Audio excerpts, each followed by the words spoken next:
Pickup Lines is presented by Gamez Law Firm. Personal injury guidance for more than 50 years. Gamez Law fights. By Integrity Roofing and Siding. Family owned and operated for more than 40 years, serving the San Antonio area for roofing, siding, and renovation needs. And by the Sabinal Group. For nearly 20 years, serving the San Antonio region through professional minority general contracting services. Pickup Lines is broadcast from inside the all-electric Lexus RZ450e, courtesy of North Park Lexus at Dominion and North Park Lexus of San Antonio.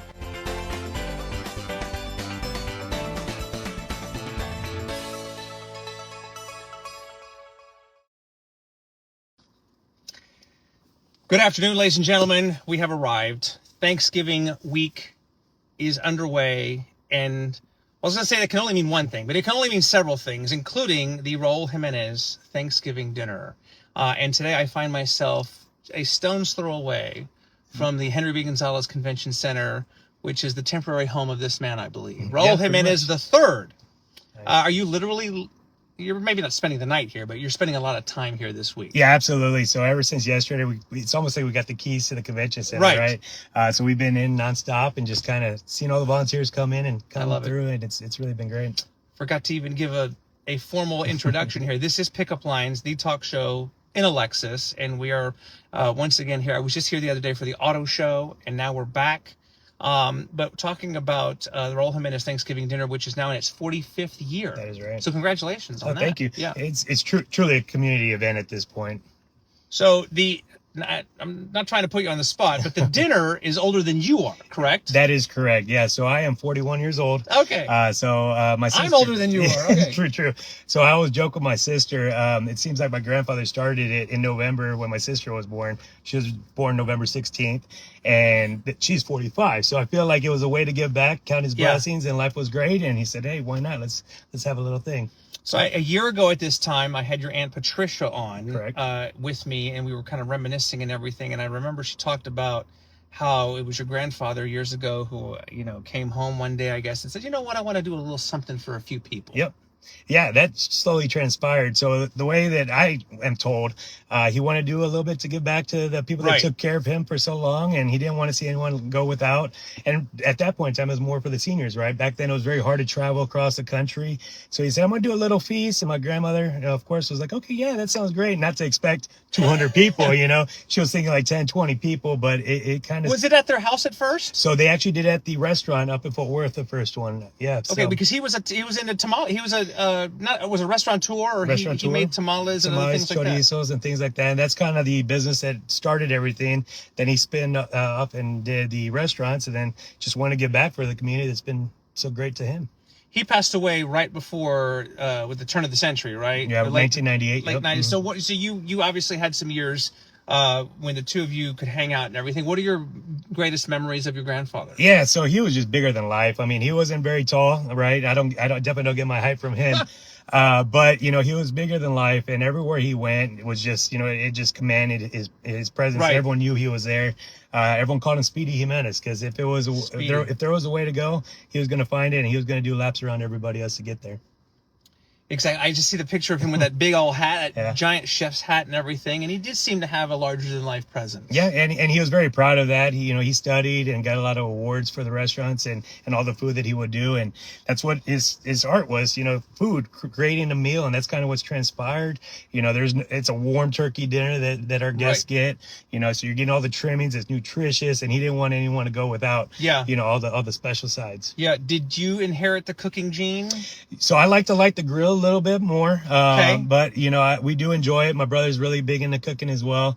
It's just been one of those things that we let the arcade group and Black Tie kick it off and actually make it to what it is today. I love it. So for the timeline, I guess, was it yesterday? Sunday is when the turkeys were delivered? That is correct. I know you got another nice donation from Kim's Angels this year, which I mean, they've been amazing. But Sunday is kind of the big day when the deliveries are made, and then the prep starts. Correct. Yeah. So we got all the turkeys. Thank you, Kim's Angels. I mean, they came through and they gave a largest donation we've ever received. So it was really, really good. And then all of a sudden they all start coming out. We start prepping, taking out the boxes, putting all the spices on there, and then they hit the ovens, throughout the next couple of days. and we got a lot of volunteers up there right now working really, really hard to debone those turkeys. Got it. As we speak. So on paper, do you have a specific role as it relates to this dinner? I think on paper, I'm all over the place, right? I've been very fortunate to have my grandfather's namesake. So it's kind of one of those things that just, wherever I fit in at the time to make it make sense, that's where I'm at. But Jack of all trades is one of those small titles. Okay. What are your memories of when your grandfather passed away? And I don't know what the discussion was in terms of the future of this dinner. Late 90s. Mm-hmm. I think back then you were feeding 15,000 people around there. The city was obviously helping you out, but and you were what, in your 20s or your? Yeah, so actually, I was a freshman at Central Catholic when my grandfather passed. Yeah. So teens. Yeah, teens. What are your recollection of that? And just, was there ever any doubt that this was going to continue? I think that, what we've encompassed with the community has always been a community support and a lot of donors. And we always believe in time, talent, and treasure, right? And I think that's what's really, really good about this community is everyone comes together for one common goal, and that's to give back. So the conversations where it will not end here, it will continue to thrive and continue to grow. And look at it now. I mean, the whole city comes together for this feast. And it's crazy. You're driving. Well, I drive probably at 3:30 in the morning to come in here on Thanksgiving, but the city's shut down except for us and maybe one or two local restaurants. But that's about it. Yeah, I gotta say, last year, because I was on the air all those years, I never came to the dinner. I would work Thanksgiving morning, but last year was the very first time I'd ever been here for the dinner with the Ray Feo Court, and it was a humbling, honoring experience to be here. And I would encourage everybody to do it at least once. Right. Yeah, it's great. I've had some people that came down on their luck, and didn't really know what to expect, and then they got hope because they realized we are truly blessed, right? We're able to walk, we're able to talk. I mean, we're taking breaths right now as we speak, but a lot of people don't realize how good they have it, and they see it and they want to give back to the community. And I see it as more of a restart, hope, start the year off right, going into the holiday season, right? And just kind of count our blessings and realize how great San Antonio really is.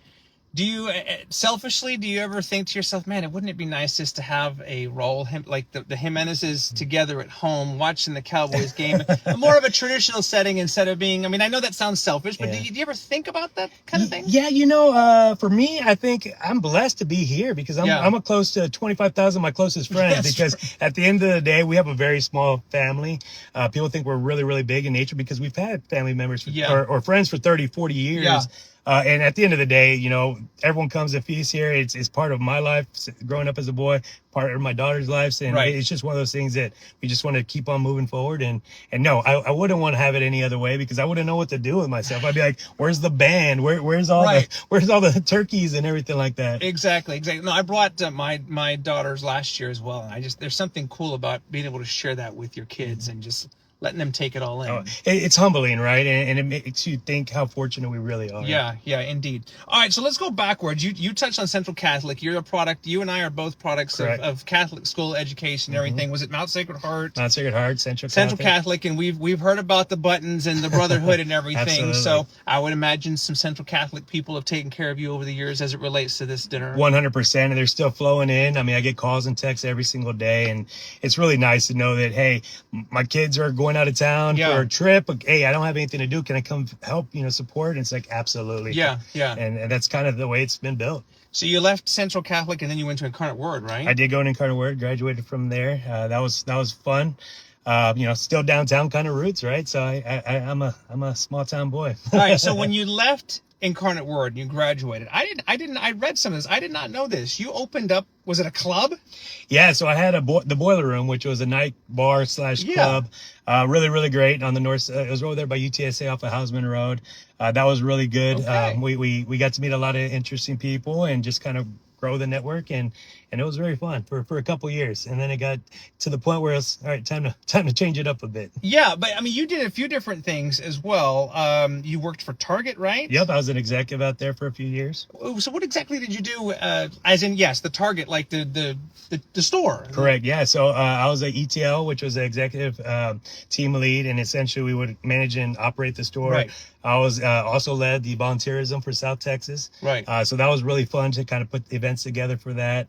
But yeah, oversaw, a shortage and things of that nature to make sure we can maximize for the profits of the store. But then was it about 10 years ago? Because you've got this inherent, I don't know if it's a Jimenez thing. You just want to help people, right? You want to help people. So you went into realty. Yeah, real estate. It's been great. Been there 10 years now, and I wish I would have got there 20 years ago, because it's something that, is truly a passion of mine, to be able to be that voice and just to say, hey, we're going to protect you. You're taken care of.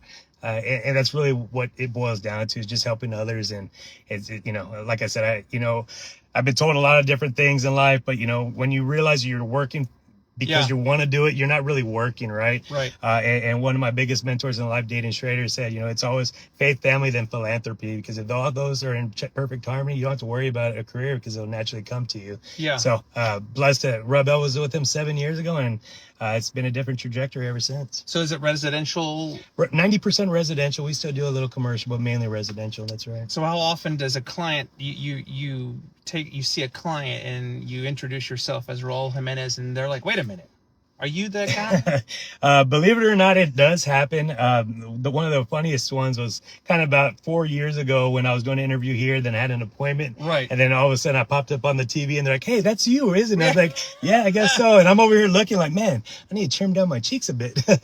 Yeah, you're all good. Listen, if all of us are going to, gain a couple pounds here this time of year. John Alonzo says he smells like turkey, but in a good way. You don't smell like turkey yet. Not yet. You smell, but will you get in there and put the gloves on and absolutely? Get after so it? Actually, my team's coming a little bit later on today, and we always spend a couple hours up there in the kitchen deboning the turkeys, because every piece counts, right? Mashing the yams, the green beans, and all that good stuff to get the feast going, and make sure that we're ready to go for Thursday. So your late father obviously was Raul Jimenez II, or junior, if you will.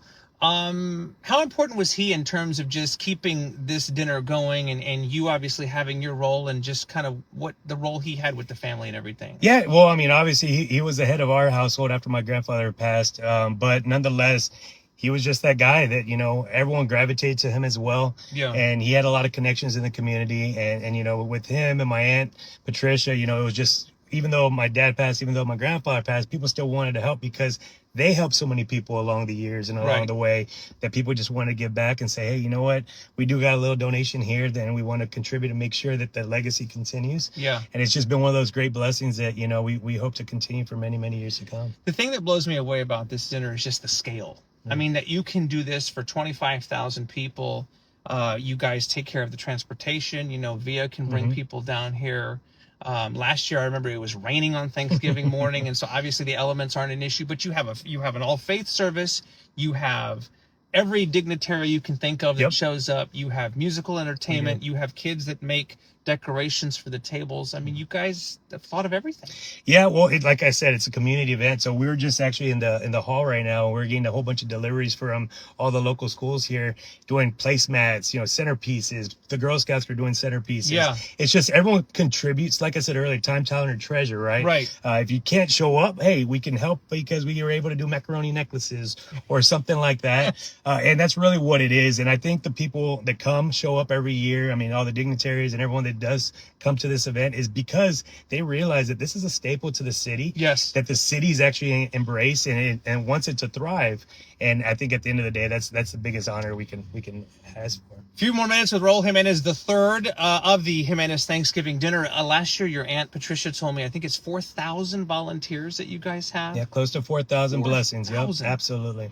And all out here with a smile on their face. And, I've mentioned too how families will make your dinner part of their family tradition. Correct. Before they eat on Thursday, before the football game comes on, they're going to be down here. Yep, absolutely.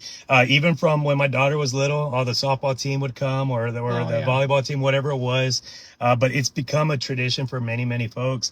People that come to San Antonio are like, what is the big deal about this event? And they come for the first time. And the next thing you know, they're coming year after year after year, bringing their family, because they figure, hey, if I could get back for a couple hours, and then I could go back to my family, hopefully watch the Cowboys win a game, We'll see. We'll see. At the end of the day, it's just really great, because it brings everyone together for the common goal. Nobody wears a specific hat. Everyone eats and dines at the community dinner table. And that's really what it's all about. Yeah. I wonder if you've ever, how often it's happened over the years where you're just in there doing your thing or whatever, and you're just kind of stopped in your tracks by something you see, something that is told to you. I would imagine that's had to have happened to you countless numbers of times. Yeah, a lot of it has to do with the fact that like people will stop me and say, this event changed my life. They find out who you are. Yeah, well, and they say this changed their life because the trajectory they were going on was rough times, patchy times. Didn't know what to do, alone on the holidays, and they said, I came over here thinking I could just get a meal, and then I realized I didn't want to pick up that meal. I wanted to serve that meal. Oh, wow. And that's changed their life. And now their kids, whatever patchy time they were going through, they healed up and they came back and said, you know what? I have so much to live for. And here are my kids doing the same thing, giving back. And it's just time after time, it's just something new. And you just realize how great humanity is. And at the end of the day, life is good. It does restore your faith in humanity, right? 100%. Another thing that struck me last year, again, I came for the first time ever last year because I was always on the air. Not too far from where we are right now, at the loading dock at the convention center on Thursday, there will be a line of cars. As far as you can see, absolutely, people that are donating their time to deliver meals. Correct. Yeah. So during COVID, we pivoted just like any other organization would, and we went out and got to doorsteps and realized that there was still a cause and a mission. And this year, we're going to serve 4,000 meals, delivering-based methods. So we're going to have a lot of people that donate their cars, kind of like Lexus, right? Donate their cars to help out, and we're going to do something, and they're going to go and deliver meals, hot meals, right? So it's not like you're getting any kind of refrigerated product. No. And they're going to get to enjoy it because they might not have been able to get down to the convention center, but they'll definitely be able to get a meal. No, last year my daughters and I we prepared some of the home delivery meals. And so you put them in the trays, and then they put the seal on them, and they're ready to go. Absolutely. Within minutes. It's pretty remarkable. Again, we just want to remind people. This is open to everybody on Thursday morning. The doors open at 9 o'clock. There's an all-faith worship service at 10, and then the serving begins right after that. Correct. And we get the green light go, and then all of a sudden every serving line runs out, and people are just nonstop for many hours. And again, if you need a ride, transportation Via has it all set up where you just tell the Via Trans or the bus driver where you're coming to the convention center. Absolutely. And we've been very fortunate that they've been supporters for many years. How often do you hear from other markets or other cities around the country that have heard about what has happened here for 4.5 decades and we're like, man, we want to do something like that? Believe it or not, we've had conversations and just trying to figure out the magnitude. Yeah. I think what it really comes down to is my grandfather did this out of his pocket for a long period of time. And I think that it's hard to get to that level to where, people start giving their time and small little donations. But that's the thing about San Antonio, a $5 donation goes a long way. Yeah. And we've been super blessed to have corporate sponsors and everyone throughout the years.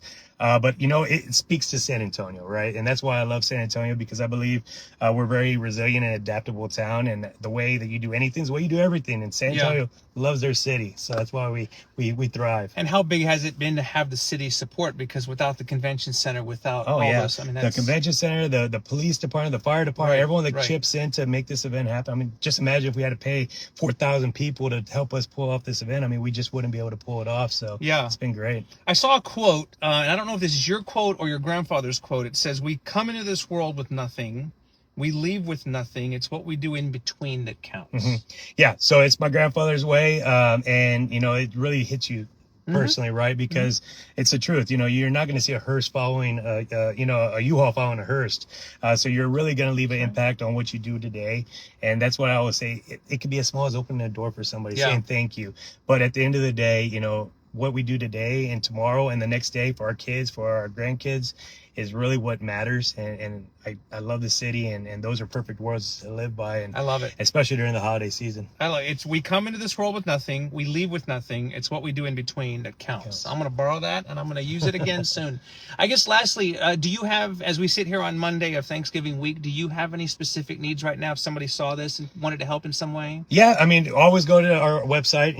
Every dollar counts, especially with costs going up. I mean, we've been very blessed to have very many donors, but we're trying to prepare and get stronger for next year, and it's already starting for next year.